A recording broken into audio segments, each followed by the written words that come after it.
When looking at matters such as racism, discrimination, or judgments, or any form of negative, opinionated belief systems that stem from a discriminatory source, we can say that we are at least lucky to be able to be conscious of these. But what if I told you that all of this can happen in an unconscious manner, and that it's perhaps the most committed sin, the most committed crime, yet the most denied?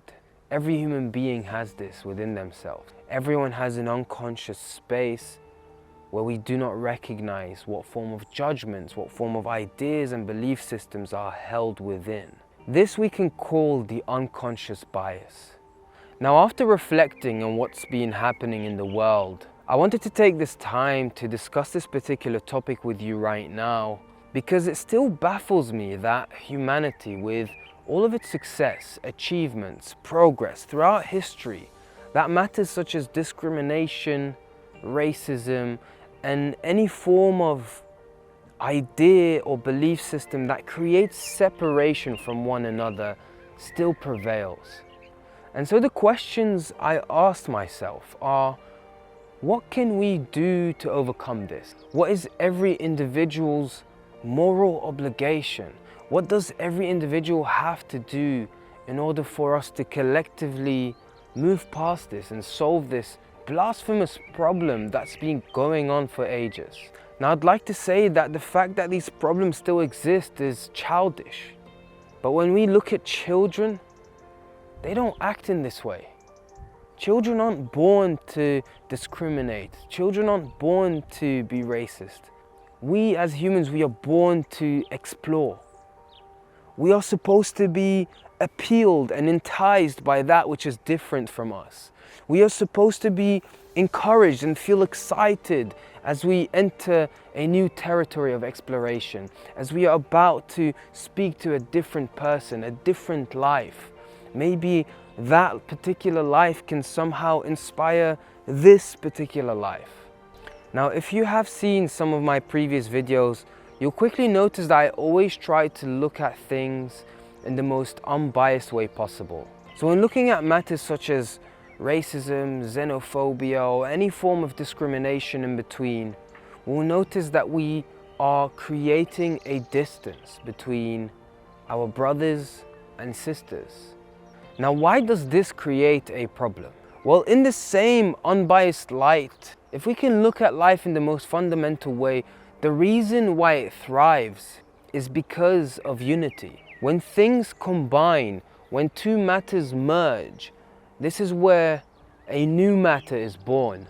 And in this way, the constant succession of life continues. The reason why you are here right now watching this video is because two individuals, a man and a woman, came together so that you could be here. And so in a nutshell, many forms of suffering that we face and that we experience in life stems from separation. Separation is that which stops you moving along with the flow of life.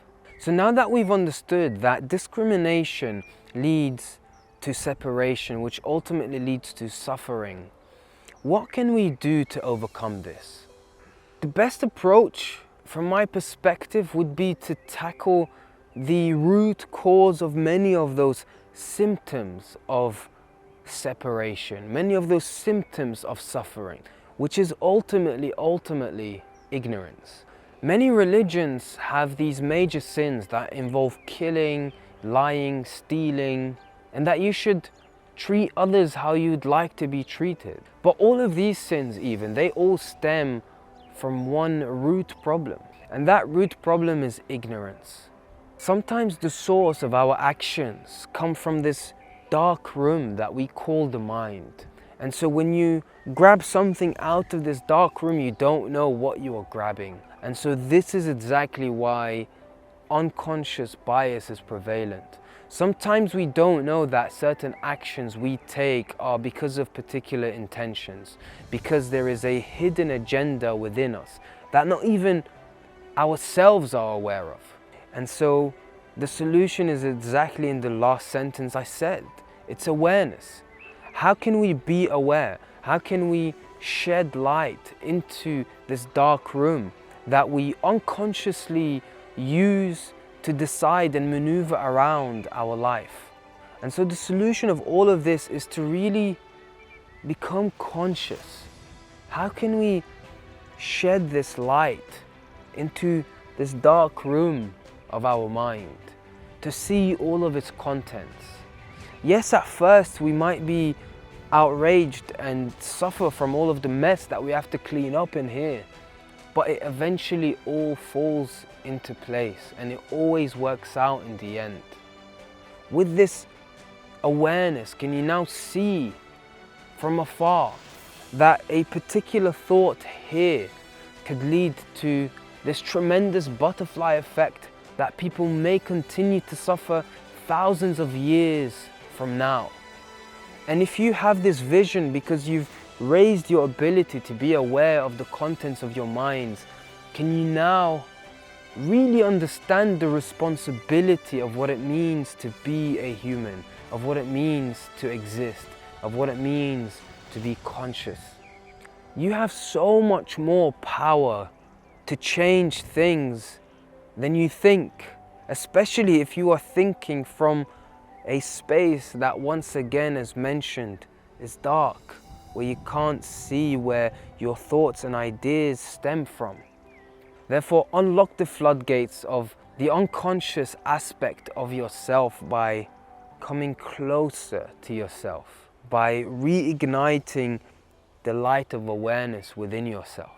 Feel every aspect of yourself. We long to live life to its fullest. We long to take the biggest chunk and biggest bite of life when the very source of life is actually within us. Being conscious of the movements that takes place within your mind, being conscious of your intentions, is the very solution of every problem. Every problem that is about to take place is already solved within the conscious mind. It's as though it didn't even exist. It's as though it's just a cloud that passes. Now, if you've noticed, this whole talk is about raising awareness. So I urge that you share this video with as many people as possible. We've got to understand what the solution is. We always look at the problem, we always understand that there are problems, discrimination, racism, hatred, whatever it may be. It all stems from ignorance, it all stems from the lack of consciousness. So once again, I urge that you share this with as many people as possible. Now, having said that, I'd also like to know what you are doing today, in this very moment, to raise your awareness of all the contents within you, so that you are aware of your intentions, so that you prevent yourself from taking actions that stem from ignorance, that lead to suffering.